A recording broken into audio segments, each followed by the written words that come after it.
Yes, good morning everyone. Today we will continue with the question number 3 of exercise 10.3.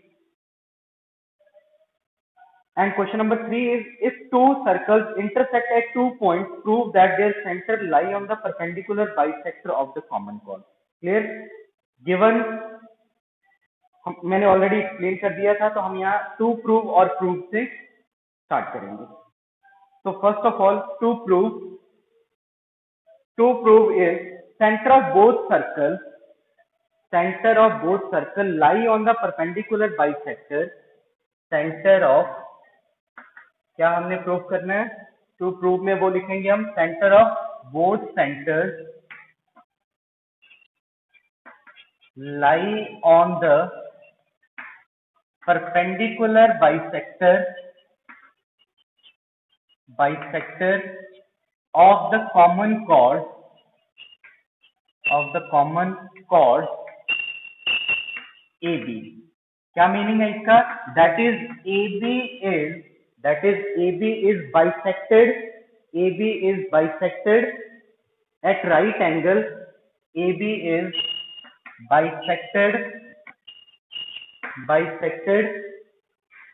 bisected at right angle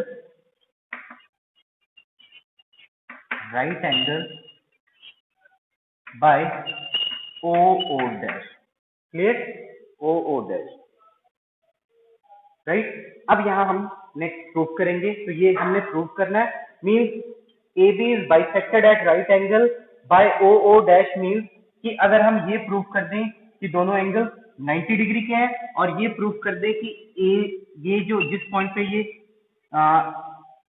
इनके centre O dash और AB जो है intersect कर रहे हैं C से, तो अगर हम ये प्रूव कर दें AC और BC भी इक्वल है, ठीक है, और ये प्रूव कर दे कि 3 और 4 जो है वो एंगल्स कितने डिग्री के हैं? 90 डिग्री के. क्लियर? तो इससे ये क्लियर हो जाएगा कि जो AB है, AB is bisected by OO dash at right angle. Clear? ठीक है. तो उसके लिए सबसे पहले हम क्या करेंगे, ये दो ट्राइंगल लेंगे AOO dash and BOO dash, इनको पहले कांग्रुएंट शो करना. ठीक है.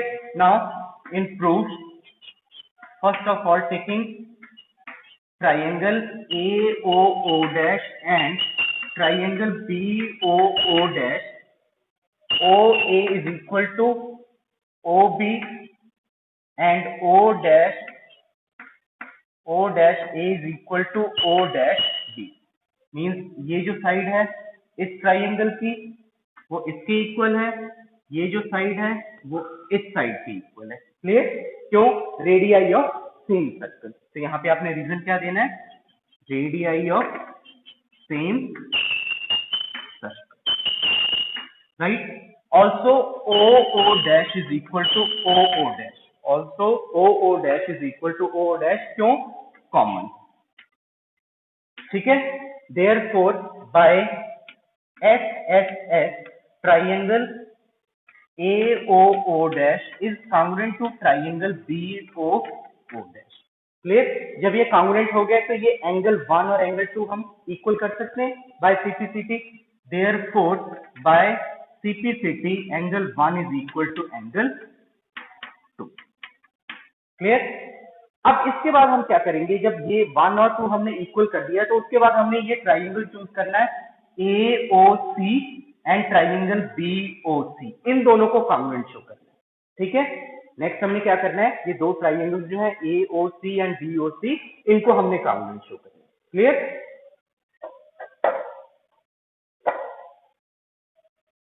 Now in triangle AOC and triangle BOC, OA is equal to OB, OA is equal to OB, radius of same circle, या radii of same circle. Angle 1 is equal to angle 2, जो हमने यहाँ पे अभी prove किया. ठीक है. By CPCT angle 1 is equal to angle 2. Prove below, जो हमने ये अभी नीचे यहाँ प्रूव किया हमने. OC is equal to OC, common. ठीक है. ये साइड दोनों ट्राइंगल्स पे कॉमन है. देयरफॉर कौन सा क्राइटेरिया यूज होगा यहाँ पे, by SAS, side angle side, triangle side angle side, triangle AOC is congruent to triangle BOC। Clear? जब ये दो ट्राइंगल कॉन्ग्रुएंट हमने शो कर दी,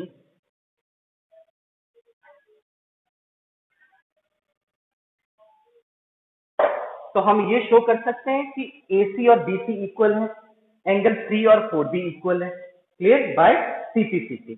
देयरफॉर बाय CPCT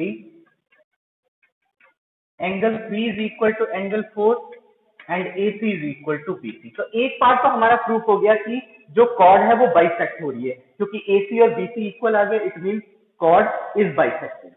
ठीक है, अब सेकंड हमने ये भी शो करना है कि bisected eight right angle, clear, by the centres of the two circle. Clear? Now अब देखिए यहाँ पे 3 और 4 हमने ये शो कर दिया कि ये इक्वल है, लेकिन 3 और 4 जो है लीनियर पेयर भी बना रहा है, तो 3 और 4 का सम कितना होगा, 180 डिग्री। Now angle 3 plus angle 4 is equal to 180 because of linear pair. अब देखिए 3 और 4 दोनों सेम है, तो 4 की जगह 3 रिप्लेस कर दो या 3 की जगह 4 रिप्लेस कर दो। Therefore angle 3 plus angle 3 is equal to 180, which further implies 2 times of angle 3 is equal to 180, which implies angle 3 is equal to 180 by 2 and this is equal to 90। Clear? अब देखिए इससे ये क्लियर हो गया कि angle जो है 3 और 4 दोनों जो है 90 डिग्री आ गया। अब जब ये 90 डिग्री आ गया तो क्या शो हो गया, yes, AB is bisected at right angle by OO dash। Clear? Hence AB is bisected at right angle by OO dash। Clear? Hence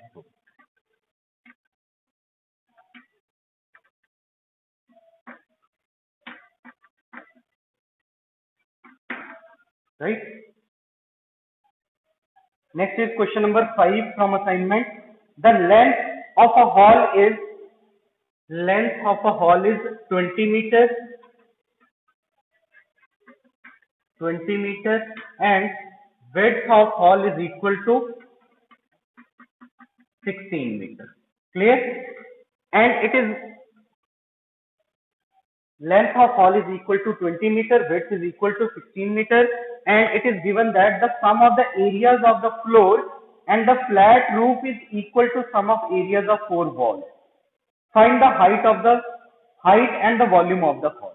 clear? पहले हमने हाइट फाइंड आउट करनी है, जब हाइट पता होगी तभी हम वॉल्यूम फाइंड आउट करेंगे। और क्या गिवन है कि जो फ्लोर है और रूफ है उसका एरिया जो उन दोनों का सम जो दिया है, एरियाज का सम जो है this that is equal to sum of the that is equal to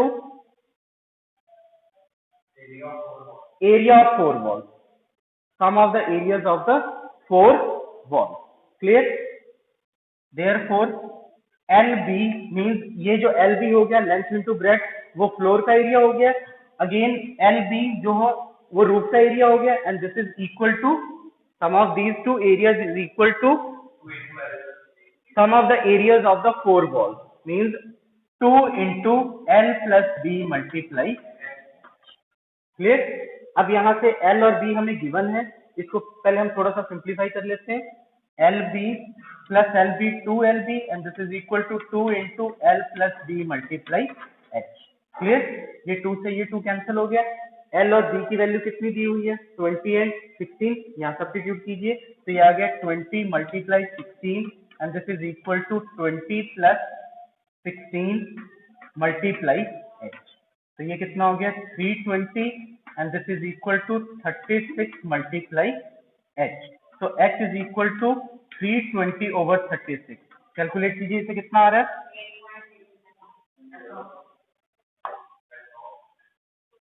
approx कितना आ गया 320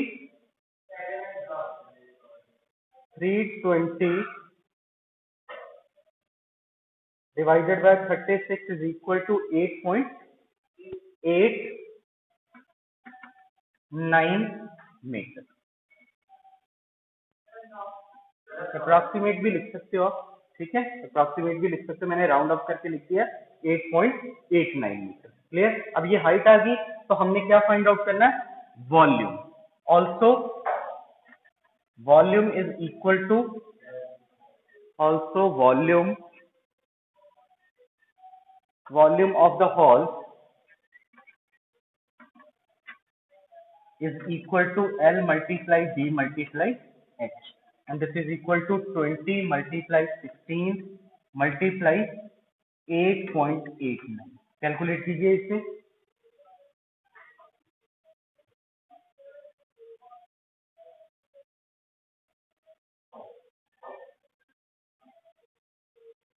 कितना आ गया ये, 2844.44, 2844.44 meter.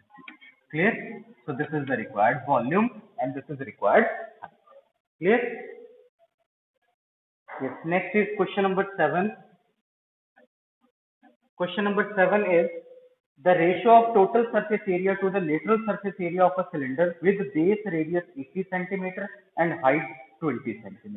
तो हमने रेशियो फाइंड आउट करनी है टोटल सरफेस एरिया का और लेटरल सरफेस एरिया का, जिसका रेडियस कितना दिया है 80 centimetre and height is equal to 20 centimetre. Clear. तो सबसे पहले आप total surface area find out कर लो। Total surface area of cylinder वो कितना होगा, 2 pi r plus h। Clear. और रेडियस कितना गिवन है, radius is equal to 80 centimetre, pi की value 22/7, r is equal to 80 and then 80 plus 20। ये आप कोई भी वैल्यू चूज कर सकते हैं, ठीक है। इफ इट इज मेंशन्ड कि आपने 22/7 या 3.14 आपको गिवन है तो आपने वही वैल्यू आपने पुट करनी है, अदरवाइज इट्स योर चॉइस कि आपने कौन सी वैल्यू लेनी है। जो वैल्यू आपको इजी हो करने में वो वैल्यू पाई की आप चूज कर सकते हैं, ठीक है। अब इसको सिंप्लीफाई कीजिए तो आ गया 2 मल्टीप्लाई 22/7 मल्टीप्लाई 80 मल्टीप्लाई 100। क्लियर। अब इसको आप यहीं रहने दीजिए, हमें रेशियो फाइंड आउट करना है, एग्जैक्ट लेटरल सरफेस एरिया या टोटल सरफेस एरिया नहीं फाइंड आउट करना। क्लियर। तो ये आपका आ गया centimetre cube. Next find the lateral surface area या curve surface area of, lateral surface area या curve surface area of cylinder is equal to 2 pi r, right, means 2 multiply 22/7 multiply 80 multiply 20, right। अब इसकी ratio find out कर लीजिए। therefore required ratio